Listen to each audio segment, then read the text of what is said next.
Hey guys, welcome back here to Intuitive Angling, and really appreciate you guys joining me for today's video and hanging with me a little bit. And guys, today I have a very difficult video that I want to film. This is probably the hardest video I've ever had to do with Intuitive Angling here.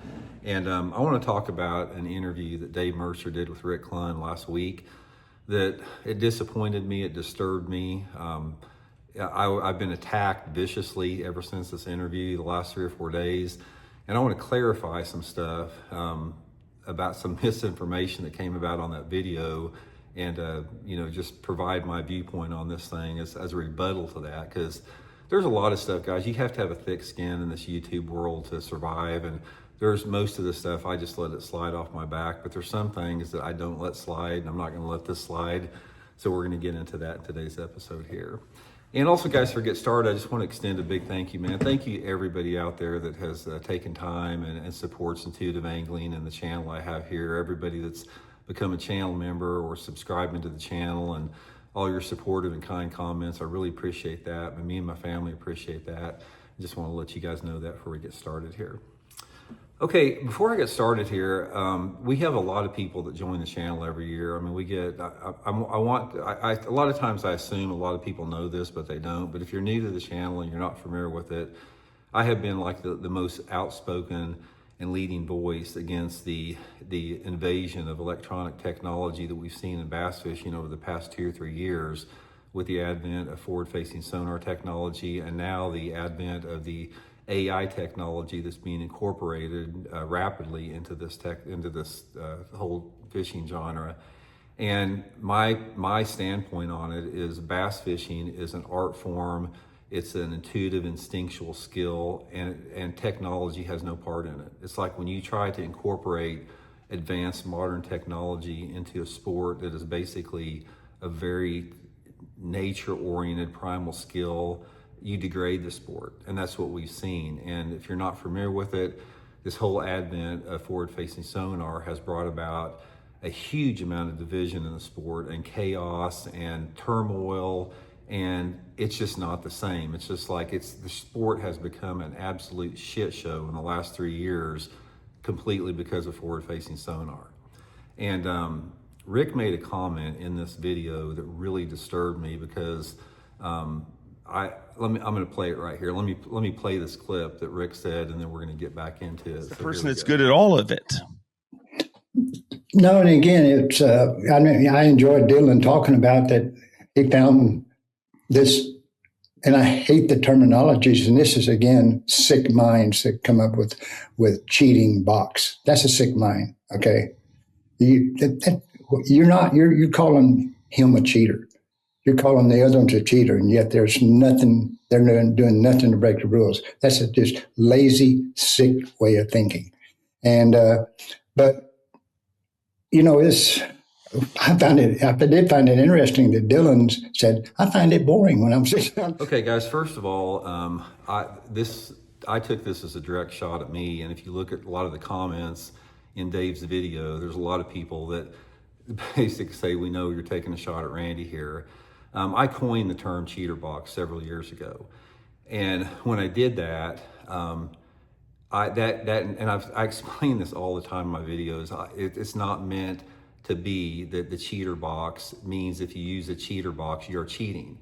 I have made every video. I've made over 6,000 videos, and I have never one time called anybody. I don't care if you're a 20-year-old live scoper or whatever. I have never called anybody a cheater for using forward-facing sonar, which I refer to as a cheater box.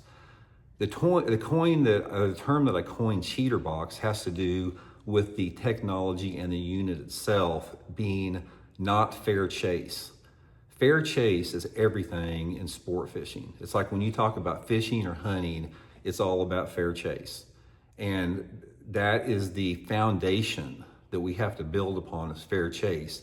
And when you have a piece of artificial technology that shows you where the fish are at, they shows you how the fish react to your bait in real time. You can follow the fish down the bank for a quarter of a mile. You can see the fish eat your bait. You can see the fish react to your bait.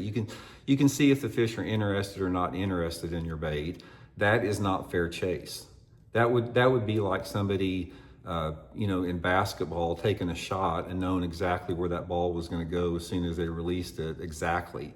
It's like, this is why I call forward-facing sonar the cheater box.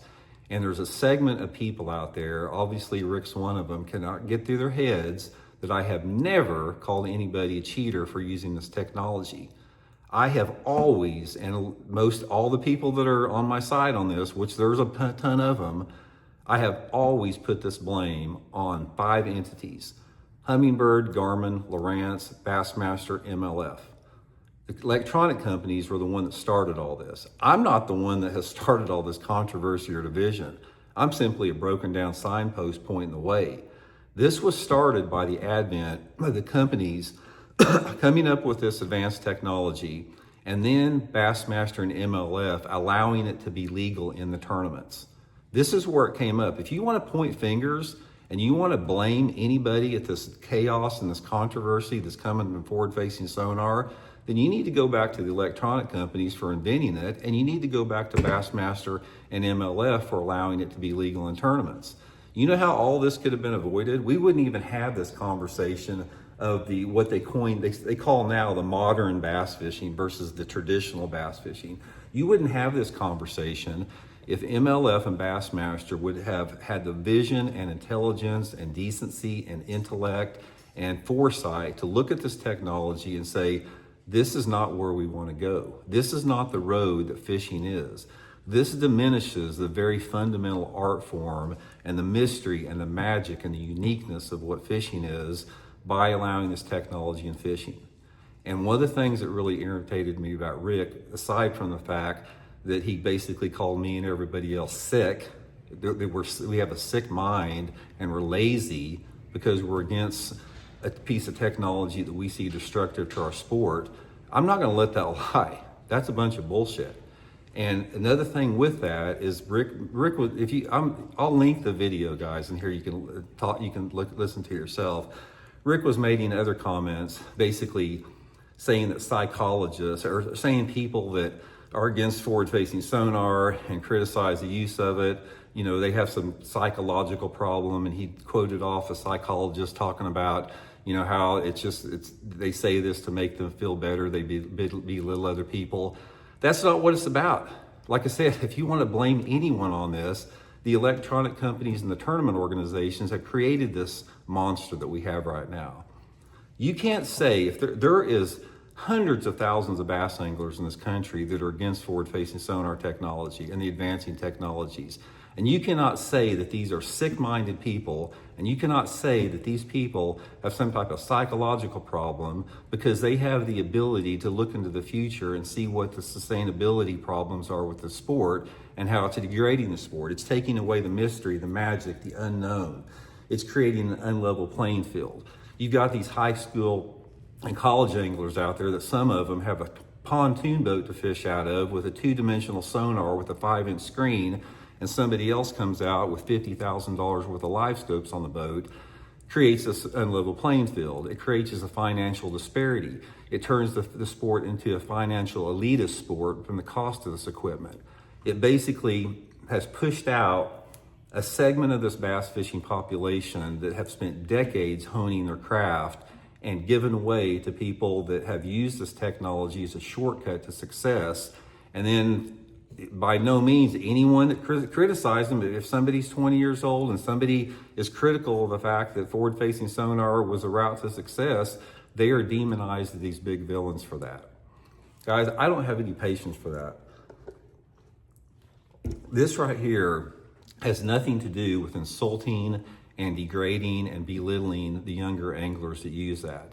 Here's the problem with that. I had, like in my own videos, if you go back and look at it, I have never faulted any young angler for that. Every single video I've ever done on forward-facing sonar, I make it very clear that these anglers, these young anglers, have been put in the position that they are forced to use this technology to compete. Because if they don't use it, they can't compete. Even not just the young anglers, anybody on the top level, or anybody like here in Missouri locally. If you do not use forward-facing sonar and you're not adept with it, you are not going to consistently compete on the top level in any sport of fishing. Occasionally you'll have a good tournament traditional fishing. And yeah, I've been able to finish in the top 15 in the point standings here fishing regionally doing that simply because I know the lake's so good. But that's the whole thing about it, is these young anglers have been put in that position by the tournament organizations to have to learn that technology. If Bassmaster and MLF would have done the right thing and banned that technology as soon as it came out, these young anglers that we have right now, they would still have their college programs and their high school programs, and they would come up the way that bass fishing is meant to come up, where you get out and you have to put in your dirt time, you have to understand the seasonal patterns and movements of the fish, you have to understand the nuances of fish and how weather patterns affect fish, and everything that takes a lifetime to learn. And I don't want to hear this crap about forward-facing sonar is an art skill and it's a skill set within itself. I can say the same thing about my 8-year-old son Elijah when he gets on PlayStation and Oculus. It's an art form for him to go through those toggle switches and navigate through the screens, but that doesn't have anything to do with the art form of bass fishing. That is not the same thing. You cannot relegate and degrade the sport of bass fishing into looking at blips on a video game screen and wait till the blips come together where your bait and the fish come together and then you set the hook without even feeling the strike. If somebody can't fundamentally see the problem with that, I don't know what to tell you. But anyway, guys, I am sick and tired. I have lost all patience with the people like I saw on this podcast on Mercer's and other people out there that demonize the community of bass anglers in this country that are the majority, and the majority of the people that subscribe to my channel, the demographic on my channel, and get demonized this group of people because they see forward-facing sonar, AI technology, advancing technology as a direct threat to the sustainability of our sport. One thing, and that is the good fight to have. And you know one thing that I know about anyone that supports forward-facing sonar that I've seen, it's all about themselves. It's all about me, how I can catch fish quicker, how it's easier. I don't have that much time to spend on the water, so forward-facing sonar makes it easier. It's all about a self-centered point of view from anybody that I've talked to with that. And when you talk about people that do not want forward-facing sonar, you hear people talk about sustainability issues and conservation issues. They're concerned about all the fish that are dying from barotrauma issues, from all the fish getting pulled out of deep water, all of the, how it's getting used in recreational fishing and putting pressure on the fisheries. I've done hundreds of videos talking about this stuff. But anyway, guys, people that use the term cheater box are not saying that anglers that use it are cheaters. If you're one of those people out there that don't like forward-facing sonar and you have a problem and you say these young kids are cheating with forward-facing sonar, don't do that. But they're not cheating. I don't agree with somebody that says that point. They have been forced to use this technology by Bassmaster and the tournament organizations. They are not cheaters.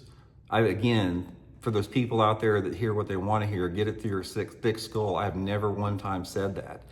So anyway, guys, this video just really hit me wrong. I'm disappointed in it. I'm disappointed that Rick Clunn would call people that are offended by this technology as sick-minded people, and they have some psychological issue behind it. And all this crap that we're dealing, we never had to deal with this before, guys. All this problem that we've had in the tournament world is directly because of forward-facing sonar and it being legal in tournaments. And if it was so great, then why didn't NPFL ban it? It's cheating. If you use forward-facing sonar in NPFL, it is cheating. If you use forward-facing sonar in half of the Bassmaster tournaments now, it is cheating. Why did Bassmaster decide to, do this half measure and make it legal in half the tournaments? That's because the majority of the anglers don't like it. Why did MLF, you can only use it in certain periods? If you use it in the wrong period, it is cheating. And another thing, I can tell you, so many people that I have talked to, guys, when I've talked to them or I've had other people tell me this, they'll go to a lay person that doesn't fish. They don't know anything about fishing. And they lay this scenario of forward-facing sonar out, what it actually does. You know what they always say? Well, that sounds like cheating to me. And they don't know anything about fishing. This is like from a lay person point of view.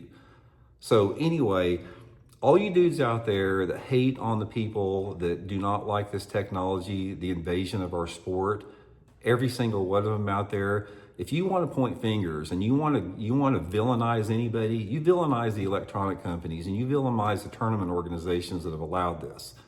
And stop villainizing people out there that are concerned about the future of the sport that we hand off to future generations and the environmental impact that it has, and the entire 9 yards of just of degrading the sport. That is something that is intrinsically, it's the unknown and it's the mystery and the magic of the sport. And that's one of the things I was disappointed what Rick said. Rick has always been this angler talking about the mystique of nature and being in tune with nature and instincts and primal skills.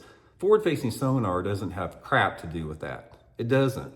Forward-facing sonar is the exact opposite of anything that's primal or unknown or instinctual in fishing. So anyway, guys, as you can tell, I'm getting irritated about this. Let me know what you guys think about that. Look forward to hearing that. Appreciate you tuning in.